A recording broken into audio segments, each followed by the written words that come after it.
Friends, आज मैं आप लोगों को बताना चाहूँगा कि यदि हमें डायबिटीज़ मेलाइटस यानी टाइप 2 डायबिटीज़ है तो उसको बिना किसी मेडिसिन के हेल्प के हम कैसे कंट्रोल कर सकते हैं। इसमें हमको सिर्फ अपनी लाइफ स्टाइल चेंज करना पड़ेगा, जिसमें पहले नंबर पर आता है हेल्दी डाइट।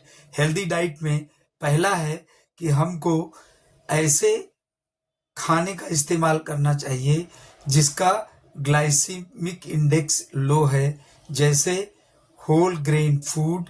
दूसरा, लेगुमिनस फूड जैसे तरह तरह की दालें, और इसके बाद green leafy vegetables. They decrease the absorption of sugar from the stomach, thereby decrease the level of sugar. दूसरे नंबर पर आता है कि हमको ऐसा खाना खाना चाहिए जिसका फाइबर कंटेंट काफ़ी हाई हो, for example whole grain food. दूसरा, लेगुमिनस फूड्स लाइक तरह तरह की दालें, और इसके बाद ग्रीन लीफी वेजिटेबल्स, इसके बाद बीन्स, इसके बाद oats and others.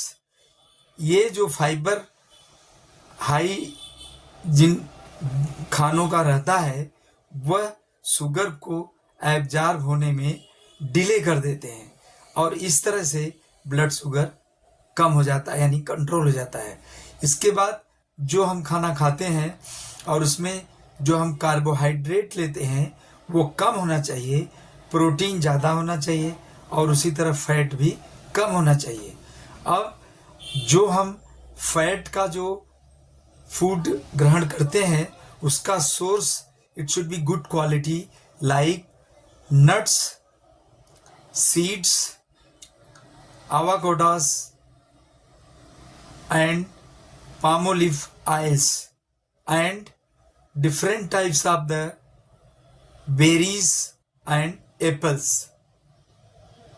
They are very good in controlling our blood sugar. अब नंबर आता है एक्सरसाइज का। हम अगर एक्सरसाइज करेंगे तो हमारे ब्लड शुगर को कंट्रोल करने में काफ़ी मदद मिलेगी।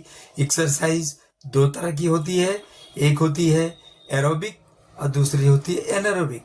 एरोबिक एक्सरसाइज में अगर हम साइकिलिंग या स्विमिंग या ब्रिस्क वॉकिंग 30 मिनट्स के लिए रोजाना करते हैं तो हमको यह इंसुलिन रेजिस्टेंस को कम करने में मदद करता है, और इस तरह हमारा ब्लड शुगर अच्छी तरह कंट्रोल हो सकता है। दूसरी एक्सरसाइज आती है एनारोबिक एक्सरसाइज, जिसमें मसिल टोन या मसिल का गर्थ बढ़ता है। मसिल टोन या मसिल गर्थ भी हमको डायबिटीज कंट्रोल करने में मदद करती है by storage of the glucose and its utilisation. Friends, अब नंबर आता है स्लीप का। हमको एक अच्छा स्लीप लेना चाहिए फॉर 7 आवर्स और 8 आवर्स। अगर हम अच्छी नींद नहीं लेंगे तो ऐसे में ब्लड के अंदर हंगर हार्मोन्स लिबरेट होते हैं जो कि ब्लड शुगर को बढ़ा देते हैं, तो अच्छी नींद लेना आवश्यक है। इसके बाद आता है स्ट्रेस मैनेजमेंट। हम अपने स्ट्रेस लेवल को कम कर सकते हैं बाय 3 थिंग्स।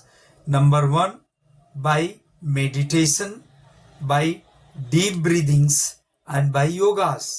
अगर हम 3 बातें करते हैं तो हमारा स्ट्रेस लेवल काफ़ी कम हो जाएगा, और यह भी शुगर को कंट्रोल करने में काफ़ी मदद करता है।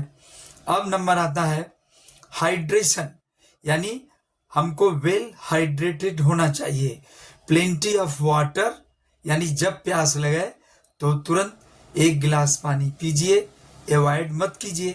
ऐसा करने से जो एक्स्ट्रा अमाउंट ऑफ शुगर है वो किडनी द्वारा वॉश आउट हो जाता है, और हमारा ब्लड शुगर कंट्रोल होने में हाइड्रेशन भी बहुत अच्छी तरह मदद करता है। अब इसके बाद नंबर आता है कि हमको we should be away from smoking and drinking. अगर हम अल्कोहल का इस्तेमाल करेंगे तो the fluctuation of sugar will be very high, which is very bad in controlling the blood sugar. तो स्मोकिंग और ड्रिंकिंग से दूर रहिए, आपका ब्लड शुगर अच्छी तरह से कंट्रोल हो जाएगा। अब आप अपने शुगर को अच्छी तरह से मॉनिटर करते रहिए, ताकि आपको मालूम पड़ेगा कि आप किस लेवल पर स्टैंड करते हैं, और आपका जैसे फास्टिंग ब्लड शुगर क्या है, रैंडम ब्लड शुगर क्या है, खाने के बाद का ब्लड शुगर क्या है, और HbA1c क्या है। तो आप अपने बारे में एक ऑब्जर्वेशन रख सकते हैं, और इसी तरह से आपको ECG भी लेना चाहिए और आँख का भी चेकअप करते रहना चाहिए। तो और आपकी लाइफ जो है, it should be full of activity, it should not be sedentary life. This will also help in controlling your blood sugar.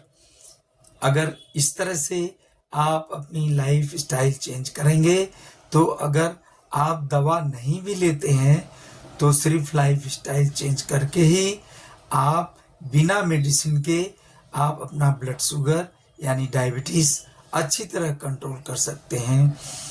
उम्मीद है मेरा मैसेज आपको समझ में आया होगा। Stay healthy. धन्यवाद।